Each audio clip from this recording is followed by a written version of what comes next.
So, welcome to the Labyrinth, and here is your monthly forecast for February 2024. Now, just a reminder that a forecast is based on your personal year as opposed to the ruling number, and you calculate your personal year by adding together the numbers of your day, month, and the current year. So, we're in the year of 2024 now. So, that totals 2 plus 2 plus 4 equals 8. So then to work out your personal year, you add up the day numbers, which in this example is 25. So 2 plus 5 equals 7, and March is a 3. So it is 7 plus 3 equals 10. So then we add 10 plus 8 for the year, which actually becomes 18. And then because it's numerology and we bring it down to the singular, we do 1 plus 8 equals 9. So somebody whose birthday is on March the 25th, 2024, for their personal year is going to be a 9. So they could just skip and go straight to the section on 9. The other thing too that is important, it doesn't matter if you've got a ruling number of a master number, it's the same with the personal years. They all just get reduced down to a single value. So a little tidbit here as well, seeing as we're talking about numbers, February is the second month of the year. And so technically speaking, it's a number that is primarily focused on the intuitive influences and aspects, which also is feelings. So some people, if they're not into the words intuition, they might be into feelings, but they could also use terminology such as gut instinct applies to the month of February. So those people in a personal year of 1 can expect an increase in their self-confidence, and this is going to be directly related to the strengthening of their intuition and hunches and learning to trust their own inner voice and the judgments that they're making. Now, extra advice is to spend your time wisely and avoid being egocentric. Egocentric, of course, is being a bit self-absorbed with little regard for other people's feelings, wishes, or desires, and where you can allow yourself to be caught up in the delusions of an inflated value and importance if you don't be mindful. So the advice is stay real, stay authentic, and stay humble. It doesn't mean that you can't take pleasure or feel pride about your growth of your intuition. It just means that you can demonstrate your growth through actions as opposed to words. So yeah, that's it. Confidence for this month. Confidence for this month. So for those people in a personal year of 2, it's already predicted for you guys that you're going to expect, or you can expect, an intensification of your intuitive gifts this year. And for February, this is going to potentially be even more intensive because it's a real growth period for you. So the key advice here is to make sure that you take the time for meditation or mindfulness activities as part of recognizing your inner voice as opposed to listening to mind chatter. And this is because if you don't take that space, it's going to be a lost opportunity to really work out the difference, I think, between mind chatter and intuition. And that, of course, is very important for anybody that's trying to develop themselves. I'm not going to focus too much on that. Just say, look, take the time, spend some time processing, developing your intuition, pay attention to it, maybe even diarize the feelings that you get come through that could be your guidance, so that you can actually do a comparison of when you listen and when you don't, or whatever. But yeah, it's a really good opportunity this month to develop your intuition.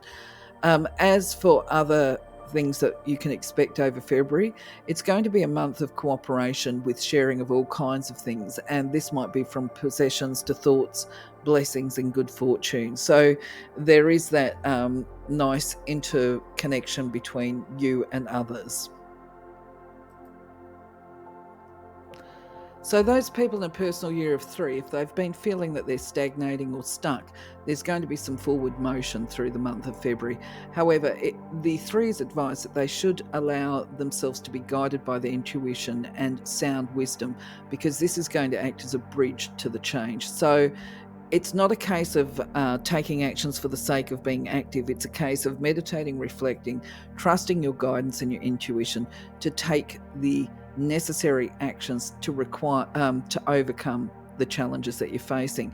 Now, a tip here also is when you're undecided and you do your reflection, you might hear, this is one thing that a lot of people struggle with. They will do that quiet space and then all these voices go off in their mind, oh, I should do, and then they talk themselves out of doing or not doing something, right? So that's not your intuition, that's your mind chatter. When you're trying to identify what your intuition is, you can actually feel it, okay?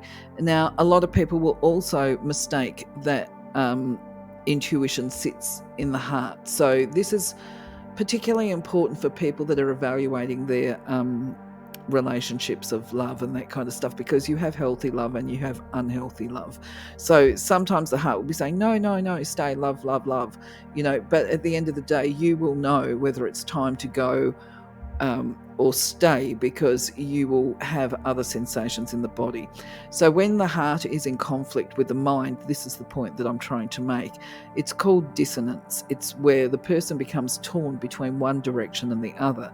So in these situations, it really becomes a case of put your feet on the ground, center ground, meditate, reflect, and rely on what you feel in the gut, right? Now, this is the solar plexus. If you're into chakras, it's your yellow chakra.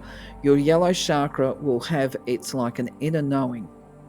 If you get butterflies in your stomach, that is between your groin and between your navel, that's your orange chakra, and that's the nervy kind of fear one, and that's where the alarm bells go off, if you like, if you're not sure when you're in that space of cognitive dissonance.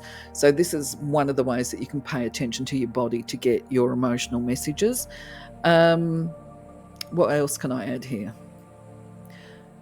Just the reminder that it's going to be a positive month, okay? It's a month for growth, but at the same time, clear questions get clear answers, okay? That's the big tidbit for you, okay? Those people in a personal year of 4, they may feel heightened sensitivity during the month of February, and this will likely be a response to the actions of others or what's going on in their environment that has the potential to leave them feeling vulnerable, and even in some instances, if I can speak, potentially intimidated. So the guidance here is to be confident and firm in your convictions and focus your energy upon your loved ones. Concentrate on building and strengthening these relationships during the month of February, and you might, because of this matter of emotions, you might benefit from watching the video that I've made on this channel about boundaries within relationships and friendship circles. And also there is the one about naming your emotions and taming them, basically through looking at the primary, secondary and tertiary emotions. Now that may help you some way to experience the emotions, but to retain a handle on them and not let them grow bigger than Ben-Hur.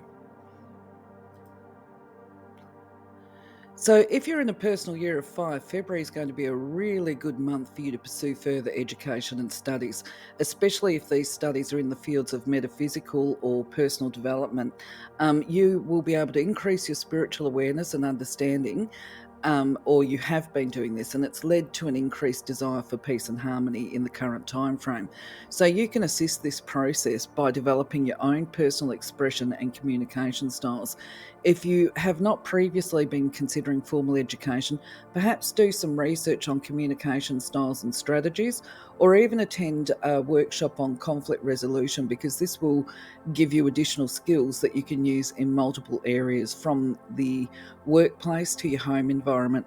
And some people might find benefit from the content that we've got listed on this channel for the emotional intelligence series, particularly unpacking emotions and naming that emotion, which actually is the same advice given to people with the number 4. But the content to those videos, or the links to those videos, will be in this video description. For people in a personal year of 6, this month, February, is really potentially a very big month for you in positive ways. It's a time of self-discovery and releasing fear, and it's anticipated that this month you're going to be experiencing strong emotions, feelings, because these are designed to teach you how to express your feelings. Now, whether it relates to personal, work or social relationships, the aim is that you be able to recognize the strength of your feelings and what they are, and then to be able to express your feelings and emotions within each context with love and kindness, even those feelings of discomfort. And this is particularly important for people that have got anxiety and depressive type or mood disorders, because they have tendencies to suppress their feelings. And over this month, it's a case of not suppressing them, don't repress them, allow them to surface, unpack them, and release them in a calm way, so that the process of change can commence for them. So, once again, we refer back to the series on emotions that I will put in the links. So those people in a personal year of 7, they may feel as though life is a bit chaotic throughout February, unless they take the appropriate actions of self-care. They may experience struggles to retain focus and concentrate, and this will likely be because they're feeling a bit overwhelmed. Now, this doesn't mean a bad thing. I just want you to know this is not a fear-based thing. This is about recognising that we all go through stages in life, and sometimes life feels more demanding.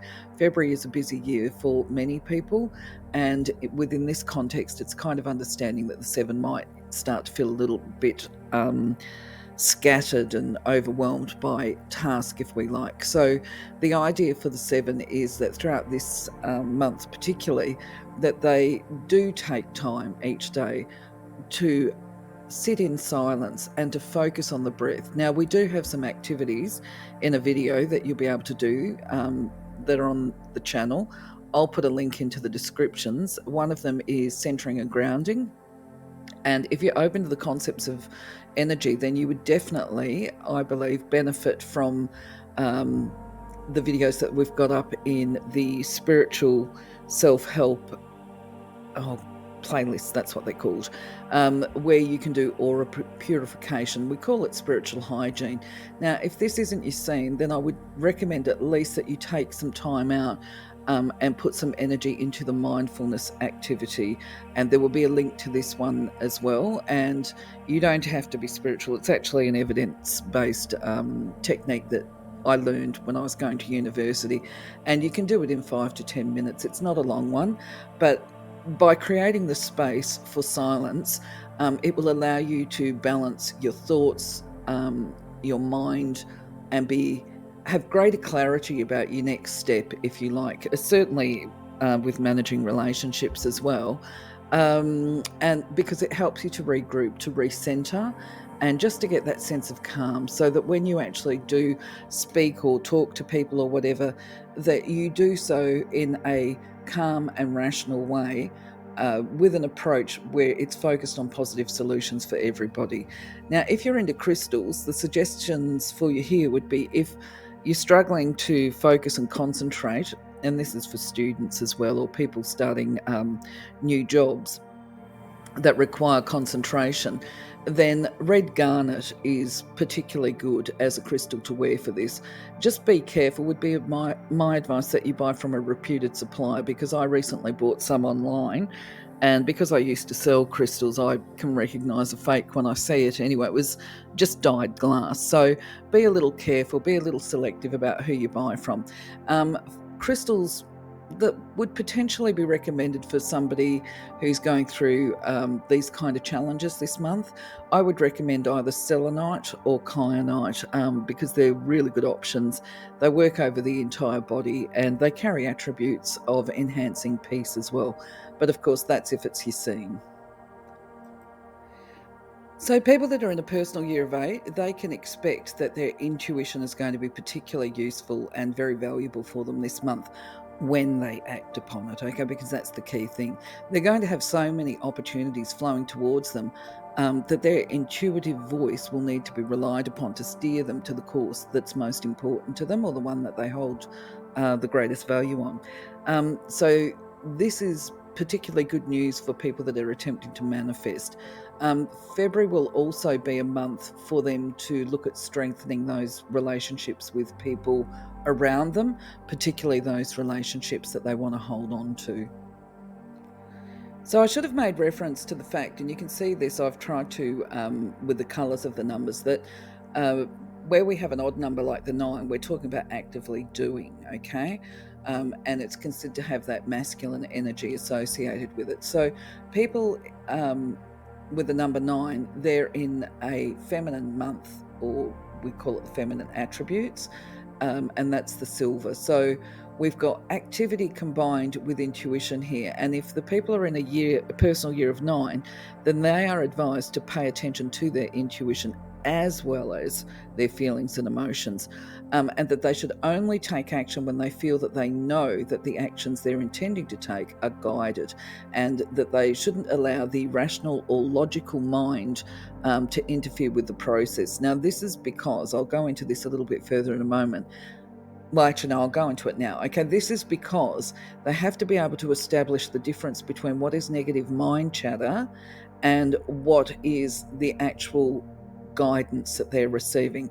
So it's recommended that they spend some time in nature and meditate so that they can fully relax, re-energize themselves on both the mental, emotional, and spiritual basis. Now, once again, for this group, I would recommend the centering and grounding activities, and to pay special attention, really special attention, to the purification of the aura on a daily basis. Now, this doesn't have to be time consuming. It can be done within a couple of minutes under the shower each day. And the idea is that so you remain an open and clear vessel, a pure vessel to receive information from your intuition, or to be able to, if we want to phrase it in mainstream language, to remain calm, centered, and able to get that sense of gut instinct coming through. Now, you will also benefit from the mindfulness activity that I've referred to, that's going to be in the link, because this is part of helping you to recognize when you've got tension in your body and to be able to release it in the early stages. Now, I would also suggest to people that they look at the primary, secondary, and tertiary emotions, because if they can sense where the tension is in their body in the early stages before it becomes a big emotion, they can actually address it, release it, and retain calm in their relationships, as long as they take early intervention. The right course of action for the number 9 during the month of February is going to be the one that brings them peace or feelings of peace. When they're thinking about what it is that they want to do, or what they're thinking of doing while they're in this meditative, quiet state, then they will get their answers. Now, I'm going to give a little bit of extra information here, and hopefully people are watching the channel or watching this video all the way through. When you go into that quiet space and you've stated your intent or purpose beforehand, if you've got a couple of options and you go, okay, I've got A, B, and C, we're going to call, because you want to keep your mind on the exercise or activity of silence and relaxation. So you might turn around, and before you set off to do your task, you turn around and you say to yourself, okay, option A is going to be where I do X and Y actions. Option B will be such and such an action, and option 3 here is this one. All right, so you've got a couple of options there that you're considering. So then you go into that meditative state, the silence, you allow yourself to be fully relaxed, you're a clear vessel, and then you ask option A. You just keep it simple. Show me in my body the expected outcome for option A, and you will get warmth somewhere in your body. Now, the key is that if you get butterflies in your stomach, and when I say stomach, I'm talking about that space that is above your groin and below your navel, then that kind of says, big question mark on that, okay? Because that's your fear center, all right? If you get, you won't, if it feels right, it's kind of like it rises up. And I would say it even goes potentially somewhere around your belly button, but a bit more. But your belly button is your power center. So if you get energy that is not heaviness, right? If it's heavy in your belly button area, then there's a chance. I would really think about and try and analyze that a bit more. I'm actually going to step away from that. But where I'm going with this is, you will know what is the best outcome once you pay attention to your body. And the problem that I have found historically in my own situation is when I'm meditating on this stuff and I've got big decisions to make, you know, and then your head comes in and goes, oh, yes, but, that's the stuff that you want to be stopping, because when you do the, oh, yes, but, you're making excuses and for why you should stay in this current situation where your entire being is telling you, actually, no, it's time to shift on from this. So that's just a couple of tidbits there on how the nine can manage this business of paying attention to their intuition and their emotions as well. I've just given you a little bit of energy information for discernment. And I want to point out that actually that business of me talking about stomach and butterflies and that, there's no evidence base to that. That's my personal observations through the use of energy work. Although I do believe in an evidential mental health setting, if the butterflies are there in that stomach, like I said, which I call the fear center, I think that is endorsed, but I'm not sure as being a sign of fear. Okay, so just some thoughts there for you to consider. So, my friends, that's your February forecast. Do keep me in the loop. Feel free to make your comments and just write below. If you like the video, please do click the like button. If you want to see more videos like this, do subscribe. I will be doing a monthly forecast each month. And I think from a personal growth perspective, because we're all always growing and evolving, I would love to hear feedback from you, say in March, about how accurate the February forecast was for you.